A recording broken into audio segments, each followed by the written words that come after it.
एक न एक दिन जरूर जाएगा, तभी तो कहते हैं मौत निश्चित है।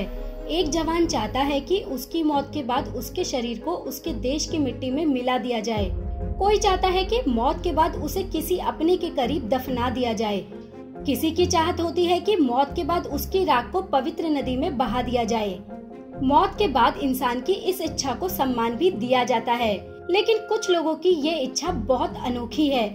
आज ब्रेन बिल्डर इसी अनोखी इच्छा के बारे में आपको बता रहा है। नमस्कार दोस्तों, ब्रेन बिल्डर में आपका स्वागत है। मरना तो हर किसी को है, लेकिन कुछ लोगों ने इच्छा जताई है कि मरने के बाद भले ही वो इस दुनिया से दूर हो जाए, कभी अपनों से ना मिल पाए, लेकिन अंतरिक्ष में बने रहे। बदलते जमाने के बीच अब लोग अंतरिक्ष में भी दाह संस्कार करना चाहते हैं, यानी वो दिन दूर नहीं जब अंतरिक्ष में भी दाह संस्कार होंगे। दरअसल कुछ लोगों ने अपने प्रियजनों को खास तरह से विदा करने की बात करते हुए उनके अवशेषों को अंतरिक्ष में छोड़ने की इच्छा जताई थी। इसी इच्छा को पूरा करने के लिए एक स्पेस कंपनी सेलेस्टिस ने तैयारी शुरू की है। ये कंपनी 5 देशों के 47 मृत लोगों की अस्थियों को पृथ्वी की कक्षा में छोड़ेगी। कंपनी इन अवशेषों को एक दूर संचार उपग्रह से जोड़ रही है, जो फ्लोरिडा के स्पेस कोस्ट से लॉन्च होगा। ये सैटेलाइट करीब 1 दशक तक पृथ्वी की परिक्रमा करेगा। सेलेस्टिस नाम की ये स्पेस कंपनी इस सैटेलाइट का लाइव जीपीएस डेटा भी देगी, जिससे लोगों को ये पता चल सकेगा कि उनके अपनों के अवशेष अंतरिक्ष में कहां पर है। और जब भी लोग अपने प्रियजनों के अवशेषों को ट्रैक करना चाहेंगे तो आसानी से ट्रैक भी कर सकेंगे। सैटेलाइट के निष्क्रिय होने पर अवशेष सैटेलाइट के साथ ही रहेंगे। जैसे ही सैटेलाइट पृथ्वी के वायुमंडल में आएगा, मृत व्यक्ति के अवशेष जल जाएंगे और वातावरण में विलीन हो जाएंगे।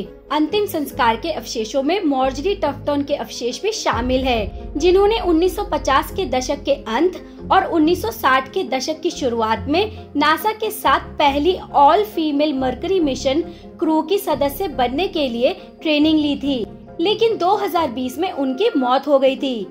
मरकरी प्रोग्राम को 1962 में रद्द कर दिया गया था और मार्जरी टफ्टन को कभी अंतरिक्ष की यात्रा करने का मौका नहीं मिला।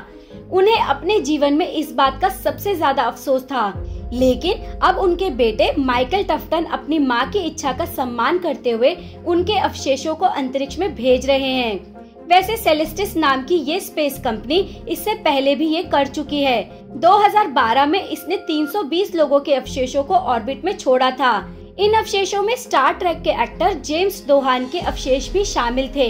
2018 में सैन फ्रांसिस्को की कंपनी एलिसियन स्पेस ने भी स्पेस एक्स फॉल्कन 9 रॉकेट के जरिए 100 लोगों के अवशेषों को अंतरिक्ष में भेजा था। इस काम के लिए कंपनी ने हर फैमिली से $2500 लिए थे। वैसे दोस्तों, क्या आपको पता है कि अगर अंतरिक्ष में किसी अंतरिक्ष यात्री की मौत हो जाए तो क्या उसका शव धरती पर लाना संभव होगा? दरअसल अंतरिक्ष यान में शव को स्टोर करने की कोई सुविधा नहीं होती है। एस्ट्रोनॉट के शव को धरती पर लाने के लिए मिशन खत्म होने का इंतजार करना भी पॉसिबल नहीं है। ऐसी स्थिति में शव को एयरलॉक में पैक करके स्पेस में ही छोड़ दिया जाता है। डेड बॉडी स्पेस की ठंड में आइस ममी में बदल जाती है। अंतरिक्ष में शव अगर किसी चीज से टकराकर नष्ट न हो तो वो अनिश्चित काल तक स्पेस में रह सकता है। एक्सपर्ट तो यहाँ तक कहते हैं कि ये शव सैकड़ों लाखों वर्षों के लिए अंतरिक्ष के अंत में मौजूद रहेगा। तो देखा दोस्तों, बदलते वक्त में दुनिया कैसे बदल रही है। उम्मीद है आपको हमारी ये वीडियो अच्छी लगी होगी। इसे लाइक करिए, ज्यादा से ज्यादा शेयर करिए और अपने चैनल ब्रेन बिल्डर को सब्सक्राइब करिए, ताकि इसी तरह की वीडियोस आप तक पहुंचती रहे। नमस्कार।